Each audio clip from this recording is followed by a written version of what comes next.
एक लंबे समय पहले रामैया नामक एक आदमी उसकी पत्नी रमनम्मा के साथ एक छोटी सी घर में रहता था।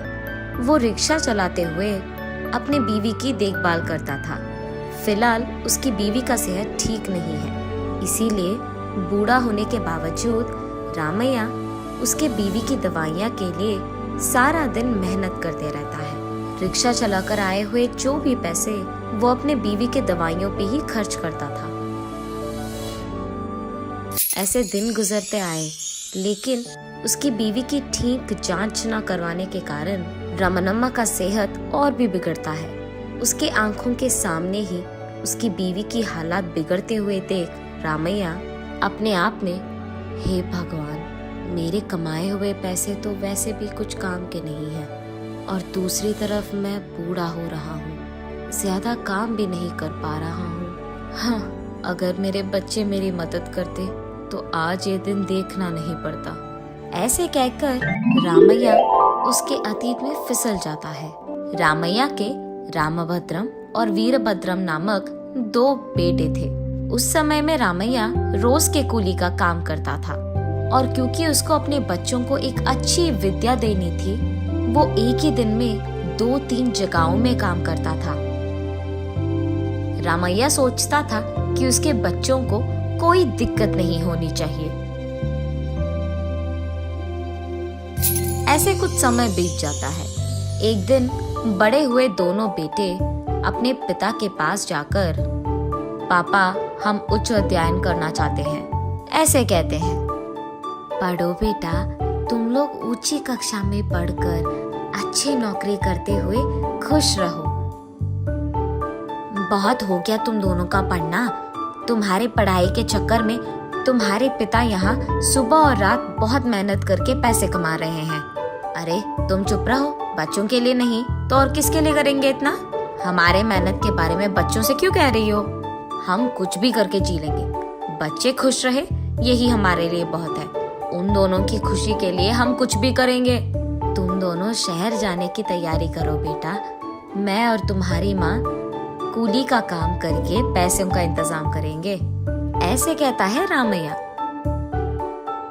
अगले दिन दोनों बच्चों को उच्च अध्याय के लिए शहर भेजते हैं रामैया और रमनम्मा। अगले दिन उसके बचत के पैसों से एक रिक्शा खरीदकर रामैया उस रिक्शा को घर ले आता है। आज से थोड़ा ज्यादा पैसे कमा पाऊंगा, ऐसे कहता है रामैया। शुभ है जी, आज से मैं भी आपकी सहायता करूंगी। ऐसे घर पे खाली ना बैठ के कोई काम देखकर कर लूंगी। ठीक है, मैं आज से ही काम शुरू करूंगा। ये कहकर वो रिक्शा लेकर वहाँ से चले जाता है। रमनम्मा भी ईंटों के व्यापार में ईंट यहाँ से वहाँ पहुँचाकर रोज की कूली थोड़ा कमा लेती थी। रामैया के पास रिक्शा होने के कारण इससे पहले जहाँ वो गोडाउन के काम करता था, उसके मालिक रामैया को गोडाउन की बस्ता देकर एक जगह से दूसरी जगह पहुँचाने का काम देता था।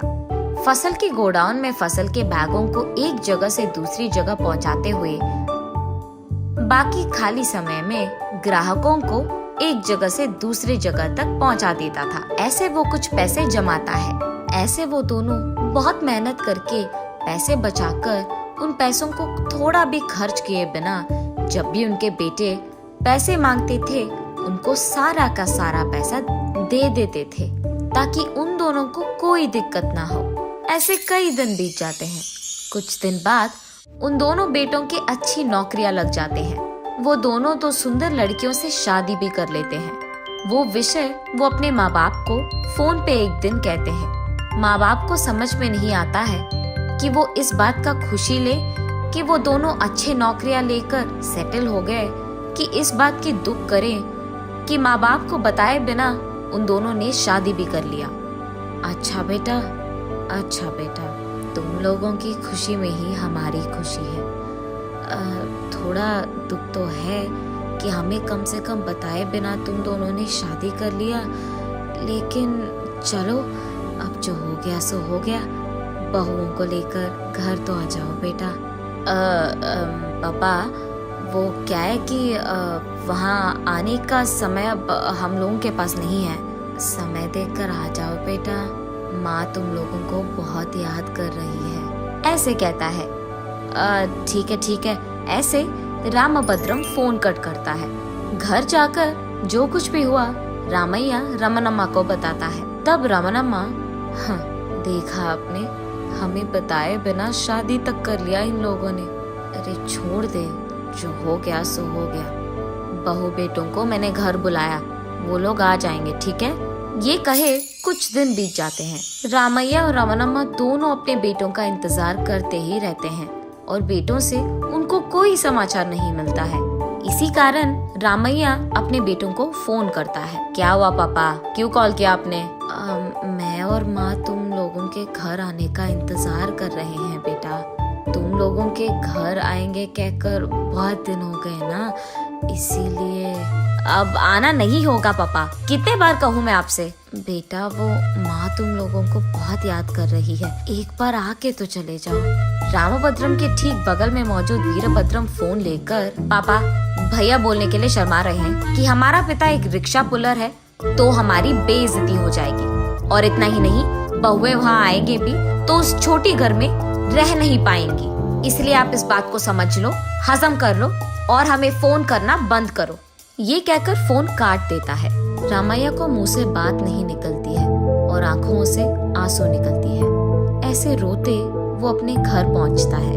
उसी दुख में घर आए रामैया को देख रमणम्मा, अरे रे क्या हुआ जी आपको? हाँ मैं रिक्शा पुलर हूँ, ये बात अगर किसी को पता चल गया तो तुम्हारी बेटों की बेइज्जती हो जाएगी, और इतना ही नहीं, बहुएं इस गांव में इस छोटी सी घर में रह नहीं पाएंगी, इसीलिए तुम्हारे बेटे घर आना पसंद नहीं करते हैं।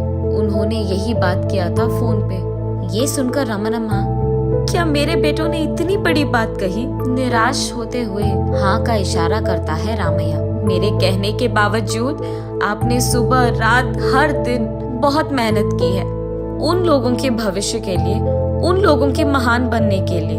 अब देखो कितने महान बन गए हमारे बेटे, इतना कि उन्होंने कह दिया कि फोन भी मत करो। ऐसे रोते हुए कहती है, हाँ इतने बड़े बन गए कि माँ बाप का नाम कहते हुए शर्म आती है उनको। उसी दिन से उसी बात की दुख में रमनम्मा का सेहत बिगड़ने लगता है। अतीत से बाहर आकर रामैया उसके आंखें पोंछकर रिक्शा पे बैठकर ग्राहकों को ढूंढने लगता है। रास्ते में गोडाउन का मालिक रामैया को देख, क्या हुआ रामैया, बहुत ढीला दिख रहे हो, कल काम पे भी नहीं आए? माफ कीजिए साहब, मेरी बीवी का सेहत ठीक नहीं है, दिन ब दिन उसका हालत बिगड़ रहा है। मेरे पास मौजूद सारे पैसे खत्म हो गए हैं। कल पूरा उसका देखभाल कर रहा था उसके पास ही रहकर, इसीलिए मैं काम पे नहीं आ पाया। अरे रे ऐसा है क्या? कोई बात नहीं रामैया, वैसे तुम्हारे दोनों बेटे की तो बड़े नौकरियां लगी थी ना, तुमने कहा कि वो दोनों शहर में हैं, उनको बोल देते, अच्छे अस्पताल में जांच करवाते अपनी माँ की। हाँ, कहाँ के बच्चे साहब, मैं रिक्शा पुलर हूँ, ये बात अगर उनके दोस्तों में पता लग गया तो उनका इज्जत घट जाएगा, ये समझकर वो हमसे बात करना भी छोड़ दिए। उनका हमें भूल कर भी बहुत दिन हो गए साहब। ऐसे दुख में कहता है, क्या इतना बड़ा बात कहा है उन्होंने? तुम्हारी रिक्शा की कमाई लेकर ही वो उतनी अच्छी जिंदगी जी रहे हैं, अब इतने बड़े बन गए कि खुद के माँ बाप को भूल गए।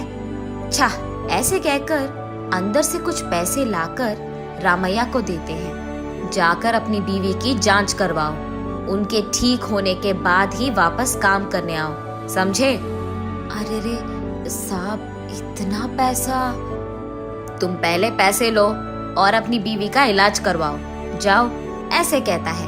पैसे लेकर वो अपनी बीवी का अच्छा इलाज करवाता है। मालिक के कहे के अनुसार ही अपने बीवी का ठीक होने तक उसके पास रहकर उसका बहुत अच्छा देखभाल करता है रामैया।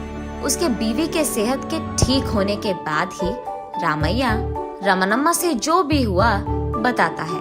उन्होंने बहुत अच्छे इरादे से हमारी मदद की है जी, अब हम भला उनके पैसे कैसे चुकाएंगे? मैं भी वही सोच रहा हूँ रमनम्मा। अब मेरे पास उसका एक ही उपाय बचा है, वो उपाय क्या है जी? अपनी रिक्शा बेचकर आए हुए पैसे उनको दे देते हैं। ठीक है जी, उनको देकर हम वापस कोई दिन का कूली करके उसी वेतन से जी लेंगे। लेकिन जिन्होंने मदद की है उनका कर्ज तो हमेशा चुकाना होगा। अगले दिन रामैया रिक्शा बेचकर आए हुए पैसों को गोडाउन के मालिक के पास ले जाता है। साहब नमस्ते साहब। हाँ रामैया, बीवी का सेहत कैसा है? आप ही के मदद के कारण वो अभी ठीक है साहब। भगवान आपकी कृपा करे। ये लीजिए साहब, आपके पैसे वापस करने आया था। रामैया, मुझे तुम्हारी मदद करनी थी, मैंने किया। मैंने कभी तुमसे पैसे वापस नहीं मांगा था ना, अपने पास ही रखो। पूछे बगैर आप जैसे अच्छों का कर्ज चुकाना तो हमारा फर्ज बनता है साहब। वैसे इतने पैसे तुम्हें कहाँ से मिले? वो साहब मैंने रिक्शा बेच दी। ऐसे डरते हुए कहता है रामैया।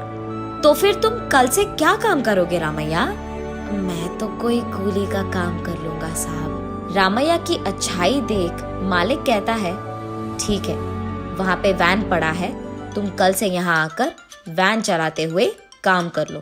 साहब अभी तक आपने हमारा बहुत मदद किया है, अब ये भी। बहुत समय से तुम मेरे पास ईमानदारी से काम कर रहे हो। तुम्हें मैंने कभी 1 रुपए ज्यादा नहीं दिया है और तुमने भी कभी नहीं मांगा। ये सोच लो कि तुम्हारी अच्छाई का ये मेरा तोहफा है। जाओ, जाकर काम शुरू करो। घर आकर रामैया जो कुछ भी हुआ अपनी बीवी रमणम्मा को बताता है। ठीक है जी, हमारी मेहनत हमारे बच्चे नहीं देख पाए, कम से कम तुम्हारे मालिक ने पहचाना।